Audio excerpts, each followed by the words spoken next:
নমস্কার আমার মিষ্টি বন্ধুরা। বৃষ্টি ভেজা একটি সুন্দর মেঘলা সকালের অনেক অনেক শুভেচ্ছা ও ভালোবাসা। ত্রিপুরার ছোট্ট একটি গ্রাম থেকে আমি রিমা। আমার এই ছোট্ট পরিবারে তোমাদের সকলকে জানাই আবারও অনেক ভালোবাসা। তোমরা সবাই কেমন আছো বন্ধুরা? আশা করছি যে যেখানে আছো ভালো আছো, সুস্থ আছো। তো আজকে সুন্দর একটি বৃষ্টি ভেজা মেঘলা সকালের অনেক অনেক শুভেচ্ছা ও ভালোবাসা জানিয়ে আজ নতুন আরও একটি ব্লগ শুরু করছি। আশা রাখছি সবাই আমার পাশে থাকবে সারাটা দিন।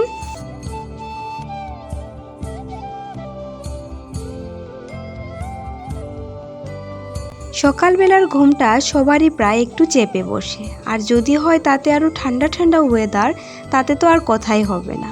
তো আজ না বন্ধুরা, সকাল সকাল এতটা ঠান্ডা ঠান্ডা ওয়েদার দেখে আমার ঘুমটাও বেশ চেপে বসেছিল।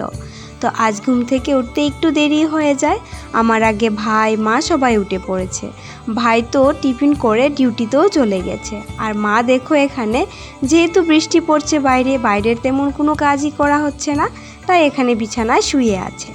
তো আমি ঘুম থেকে উঠলাম, এখন আমি আমার কাজগুলি সেরে নেব বন্ধুরা।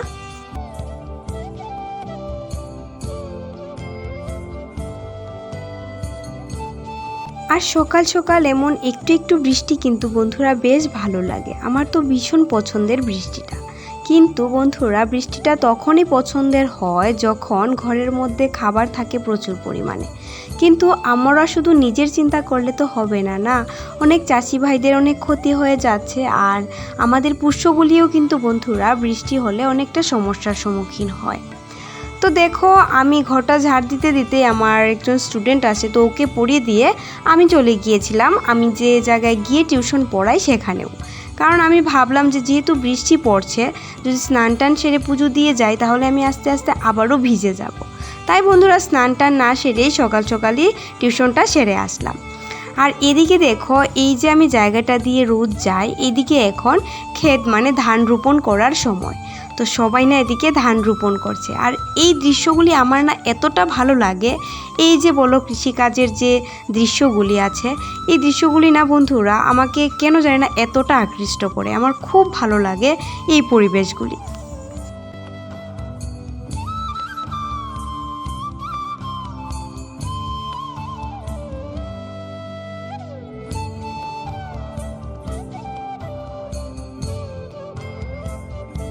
টিউশন থেকে বাড়ি ফিরে আমি প্রায় অনেকটাই ভিজে যাই, তাই বন্ধুরা স্নান টান সেরে নিলাম। এখন বাজে প্রায় 11:30 মতো, আর এখন আমরা বসে পড়লাম ভাত নিয়ে। আর বাইরে কিন্তু ভারী বর্ষণ হচ্ছে বন্ধুরা। তো অনেকে আবার ভাবতে পারো যে বাইরে বৃষ্টি হচ্ছে কিন্তু আমরা কেন ঘরে পান্তা ভাত খাচ্ছি। বৃষ্টির দিনে কিন্তু গরম গরম খিচুড়িটাই বেশ মানায়। কিন্তু বন্ধুরা, এতগুলি ভাত ফেলানো কি উচিত বলো? আমাদের মতো কত লোক আছে যারা ভাত খেতে পায় না, এক মুঠো ভাতের জন্য এই বৃষ্টি মাথায় নিয়েও কিন্তু কাজ করে যাচ্ছে। কিন্তু বন্ধুরা, আমাদের ঘরে না ভাতটা একদমই ফেলানো হয় না। আমরা তো একদমই ভাত ফেলি না, একদম ছোটো থেকেই দেখে আসছি মা একটা ভাতও ফেলে না। তাই বন্ধুরা, আমিও মায়ের থেকে এই শিক্ষাটা পেয়েছি। কারণ ভাতটা তো আর নষ্ট হয়ে যায়নি, আর এটা খেলে এমন তো নয় যে আমার ক্ষতি হয়ে যাবে। তো বন্ধুরা, পান্তা ভাত কিন্তু আমাদের শরীরের পক্ষে অনেকটাই ভালো, শরীরকে অনেকটা ঠান্ডা লাগে। কিন্তু বাইরে আজ যেহেতু একটু ঠান্ডা পড়ছে, তাই এমনটা মনে হচ্ছে আর কি। কিন্তু গরমের দিনে কিন্তু সেই পান্তা ভাতটাই শরীরটাকে অনেকটা ঠান্ডা রাখে। আর আমরা যারা মধ্যবিত্ত শ্রেণীর আছি, তারা বন্ধুরা কোনো কিছু অপচয় করতে কিন্তু একদমই ভালোবাসে না। আর সত্যি কথা বলতে, আমি ছোটো থেকেই দেখে আসছি মা একেবারেই কোনো জিনিস নষ্ট করে না। ভাতই বলো বা অন্য কিছুই বলো, মা না কিছুই ফেলে না। তো অল্প করে রান্না করলেও যদি বেঁচে যায়, তাই আমরা আবারও খেয়ে নিই। কারণ বন্ধুরা, কোনো কিছু অপচয় করা কিন্তু একদমই ঠিক নয়। আর এই যে ভাতগুলি আমরা না ফেলে খেলাম, সেই ভাতগুলোও কিন্তু বন্ধুরা অনেকটা কষ্ট করেই উপার্জন করা। উপার্জনের ফলেই কিন্তু বন্ধুরা এই ভাতগুলোও পাওয়া। এক মুঠো ভাতের জন্য অনেক লোক আছে যারা ভাত পায় না, রোজ ভাত পায় না, এক মুঠো ভাতও তাদের কপালে জুটে না। আর তাতে দেখো, আমরা যদি এতগুলি ভাত ফেলে দিই, তাহলে কিন্তু এটা অনেক বড় একটা অপচয় হয়ে যাবে। তো যাই হোক বন্ধুরা, সন্ধে হয়ে গেছে, সন্ধে দিয়ে এখন সন্ধ্যের চা বানিয়ে নিচ্ছি। মা তো একটা চায়ের পুরো নেশা হয়ে গেছে, সন্ধে হতে না হতে চায়ের জন্য একদম পাগল করে দেয়। মানে চা খেতেই হবে। আমার না চাটা এতটাও ভালো লাগে না, চা খেতে যাই না কেন এতটাও ভালো লাগে না, কিন্তু মায়ের পুরো নেশা হয়ে গেছে। চা মানে চা, সন্ধ্যা মানেই চা, সকাল মানেই চা।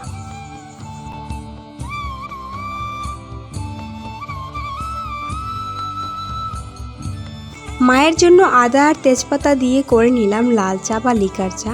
মায়ের কাশি হয়েছে বন্ধুরা, আমারও আছে, হালকা হালকা কাশি সর্দি লেগেই আছে।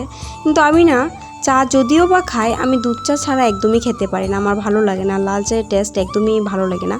তো মাকে বেশি করে আদা তেজপাতা এগুলি দিয়ে চাটা করে নিলাম। আর তার লিকারের মধ্যে আমি আরও একটি চা দিয়ে মানে চা পাতি দিয়ে একটু কড়া লিকার করে তাতে করে দুধ দিয়ে গুলে আমি এখন দুধ চাটা খেয়ে নেব।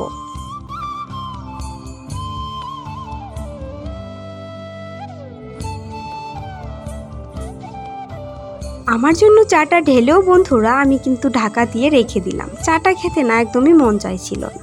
আর এদিকে দেখো সকালের একটা রুটি ছিল, তাতে মাংসের ঝোল নিয়ে আর কটুকরা পিস নিয়ে আমি কিন্তু এখন খেয়ে নিচ্ছি। আমার রুচি কিন্তু বন্ধুরা তৎক্ষণাৎ চেঞ্জ হয়ে যায়। তো যাই হোক, আজকের ব্লগটা তোমাদের কেমন লাগলো প্লিজ একটা কমেন্টের মাধ্যমে জানাতে ভুলো না। ভালো লাগলে অবশ্যই লাইক কমেন্ট সাবস্ক্রাইব করে আমার চ্যানেলটার পাশে থেকো। তো চলো বন্ধুরা, আজকের মতো এখানেই বিদায় নেই, টাটা।